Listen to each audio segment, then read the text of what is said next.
Welcome to the program, everyone. I'm Christiane Amanpour in London. The United States and the United Nations are strongly condemning the violence that's erupted in Nigeria. And these are some of the latest images: smoke billowing into the sky amid reports of a prison in Lagos being set ablaze. It comes after security forces opened fire at a peaceful demonstration against police brutality on Tuesday.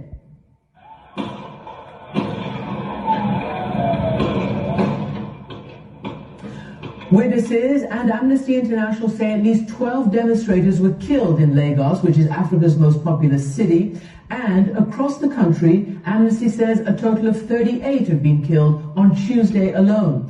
But the Lagos state governor denies there were any deaths. This brutality in one of Africa's biggest cities comes amid a global uprising for justice and equal rights. And powerful voices from Joe Biden to Beyonce have joined in denouncing this violence. Activist and renowned rapper Folarin Falana, better known by his stage name Falz, led one of the first protests 2 weeks ago, and he's been taking part ever since. And he's joining me now from Lagos. Falz, welcome to the program. We're coming to you because you've obviously got, the pulse of the people. You've got 7 million Instagram followers, and you have been organizing some of these protests and joining in. Can you tell me how this all started? What turned this city into violence? Wow, it's really crazy for everyone out here. It's a horrible time.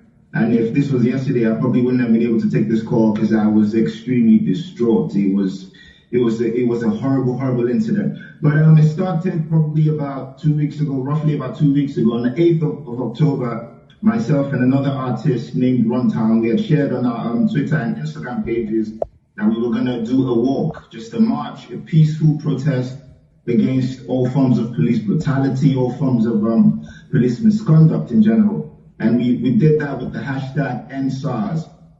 The hashtag was already in existence. This is something that was already a big thing on social media, but no one had actually gone ahead to do a physical protest. So we decided to take that extra step. So we went out on the 8th, I think it was a Tuesday. We went out and probably we're expecting maybe around about 50, 100 people, but probably got around about 2,000 people or so that came out on that very day, and it was huge. We did a march to a police station which has some high-ranking officers here in Lagos, and we handed in a petition just saying that the youth, as a group, were very unhappy with the way things were going, and we were really furious about police brutality, police harassment, police extortion, and enough is enough. Basically, everyone was standing up. Everyone was lending their voice to this particular cause. So from that day up until now, back to back, it's been a different state in the country, because there's 36 states in total. Right. But apart from that very one on that day, we didn't even have to call for people to come out in other states. Everyone just trooped out, on their own. It's been crazy. It's been really crazy. Falz? Yeah. Let me just interrupt you a bit, because I just want to ask you so that our viewers are clear. #EndSARS is the hashtag, and it's the movement. SARS, for everybody to understand, is a special police unit, right? It's the special anti-robbery squad. What is it about them? And apparently they're not in uniform, they're plain clothes, and for years you have been protesting against them. What is it that you're actually protesting? What do they do? It's all forms of violence. It's all forms of brutality, and the offenses that they're supposed to be protecting us against is pretty much the offenses they end up committing.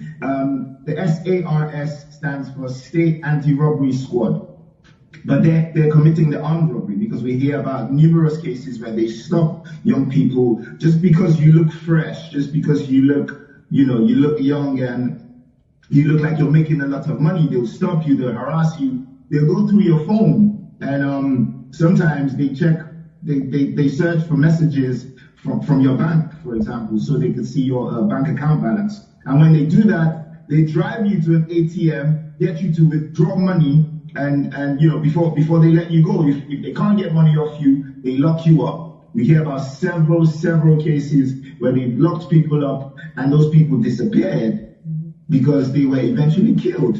So it's really crazy. If you're not as lucky when you encounter them, they could shoot you on the spot.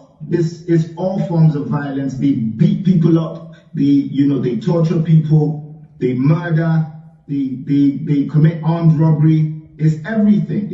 And there have been so many cases. Let me just ask you a question. Let me ask you a question, because you're right. This has been going on since about 2017. Now, as you know, the state governor in Lagos has denied that there were any deaths, although despite video, despite Amnesty International and eyewitnesses, the Nigerian military, or at least a wing of it, the army has said it's fake news, and they don't believe it. But here's what your president has said, because to an extent he says that he's heard you, and these forces should have been off the street, he says. Can we just play a little bit from his speech? The disbanding of SARS is only the first step in our commitment to extensive police reform in order to ensure that the primary duty of the police and other law enforcement agencies remains the protection of lives. Falz, what do you make of that, and how much stock do you put in the pledges for police reform? It's infuriating, it's annoying, it's frustrating. And I think that's exactly how everyone's feeling, because they've been reforming the police for the longest time, but we've never actually seen actual action. And they said, I was about to say, since 2017, they've been announcing that the SARS unit has been disbanded. They announced in 2017, announced in 2018, announced in 2019, now in 2020. After we started these protests, they announced again, and in the same breath, announced that they were replacing that unit with a new unit called the Special Weapons and Tactics Unit. And it's just, they just think we're stupid, because you're literally just renaming this unit and expecting us to say, oh yeah, wow, that's great. Can I ask you something? It's insensitive.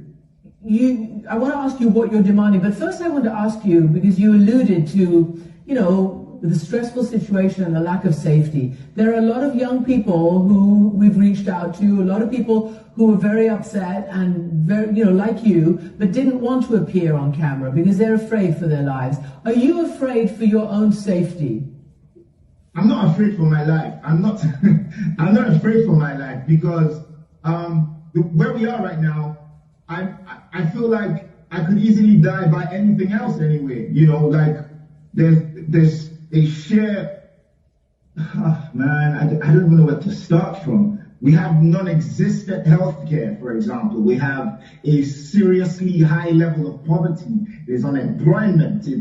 We're in a critical state because of how much corruption and just mismanagement of funds that we continue to see on a daily basis. So if I don't come out to sort of complain about the state of things, I could sit down and I could have an accident on my way to work or something, and I could die as a result of that, because the state of the healthcare is nothing to write home about. We don't even have proper hospitals. Our hospitals aren't well equipped. People have to travel abroad to get proper healthcare, and every Nigerian, and we keep on saying this, every single Nigerian is one sickness away from passing away. So what kind of life am I living anyway? Like, why should I be afraid of dying? I'm gonna die anyway, so what's the point?